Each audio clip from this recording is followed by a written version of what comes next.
Okay, get this. What if I told you that one simple, kind of elegant principle was the secret engine driving two of our planet's most powerful forces, the wind and the ocean tides? Well, in this explainer, we're going to break down exactly how it all connects. So let's start with a little thought experiment. A planet without any wind. I mean, we all know wind is just air moving around, but what really gets it going on a global scale? Turns out, the answer is a little less obvious than you might think. Just imagine a planet that's perfectly smooth. One side is scorching hot, facing its sun, and the other side is freezing cold, facing away into space. Now your first thought, and mine too, is that the hot air would just rush over the cold side, right? Well, a really fascinating new model says, nope, that's not what would happen at all. It turns out that without a super important third ingredient, the warm air and the cold air would just settle.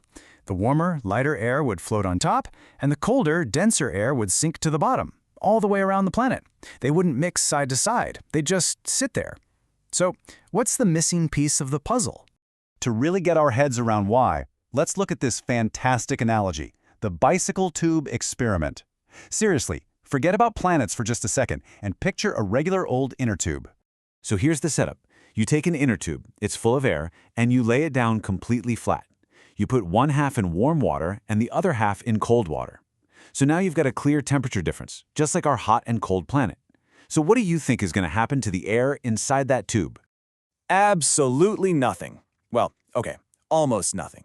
Just like on that theoretical flat planet, the air inside just sorts itself out. The warm air rises a little, the cold air sinks a little, and they just form layers. There's no real circulation, no wind blowing inside the tube. But this is where it gets really cool. We're going to take that exact same tube, same hot side, same cold side, and we're just going to make one tiny little change. We tilt it. And the second we do that, everything changes. Now, gravity can actually do its job. The cold, dense air on one side is heavier, right? So it starts to sink down the slope. And as it sinks, it literally pushes the warm, lighter air up the other side. You've created a continuous, powerful loop. We just made wind. So what this little experiment shows us so brilliantly is that you can't just have hot and cold to get the wind to blow. You need a very specific recipe. And here they are, the three essential ingredients. You've got to have a temperature difference, which creates air with different densities. You need height differences, like mountains on Earth or just the tilt in our tube to give that air a ramp to flow down.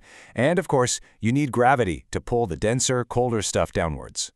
And this whole process actually has a name. It's called convection. And this simple idea isn't just for bicycle tubes. It is the fundamental engine that drives massive weather systems across entire planets. And you can see this in action right here in our solar system. Jupiter's moon Europa, for example, has an atmosphere and big temperature swings, but it's incredibly smooth, so no wind. Earth, on the other hand, is covered in mountains and valleys, and those height differences are the key that starts the engine, letting gravity drive our global winds. Okay, so that's wind. Temperature, height, and gravity. Makes perfect sense. But get ready for a major plot twist. The source material we're looking at proposes that this very same principle applies to something we all thought we had figured out, the ocean tides. This all begs a really big question. What if the story we know about the tides isn't the whole story? What if there's another, even more powerful engine at work, one that operates in the exact same way as the wind? We all learn it in school, don't we?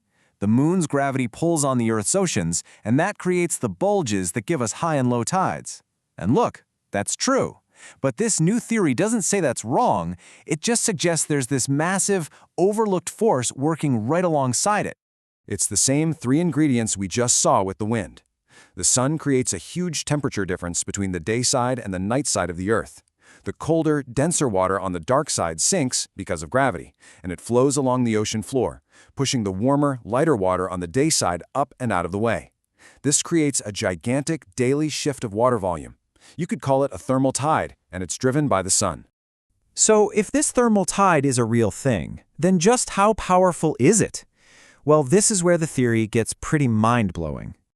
I mean, just look at this comparison. When you measure the tidal force we get from the moon's gravity, and you put it up against the sheer amount of thermal energy the sun pumps into the ocean every single day, it's not even close. The energy from the sun is shown to be many, many times greater. The source material puts it about as plainly as you can. This isn't some small secondary effect, it's a primary driver. It kind of suggests we've been staring at the smaller engine, the moon, while this giant solar engine has been running right in front of us this whole time. And again, it's really important to get this. This doesn't mean the moon isn't involved. It absolutely is. But this thermal circulation is a second, incredibly powerful mechanism that's working right alongside gravity to create the complex rhythms of our planet's tides. And that really brings us to the stunning conclusion here. The exact same physics that make wind blow inside a tilted bicycle tube, that combo of temperature differences, height differences, and gravity, is also chugging away on a planetary scale, driving not just our atmosphere, but also causing a massive daily thermal tide in our oceans. It's a really powerful reminder that sometimes the most incredible truths are built on the simplest principles. It kind of leaves you wondering, doesn't it? What other giant engines of our world are out there, hiding in plain sight, just waiting for us to see them? Thanks for tuning in.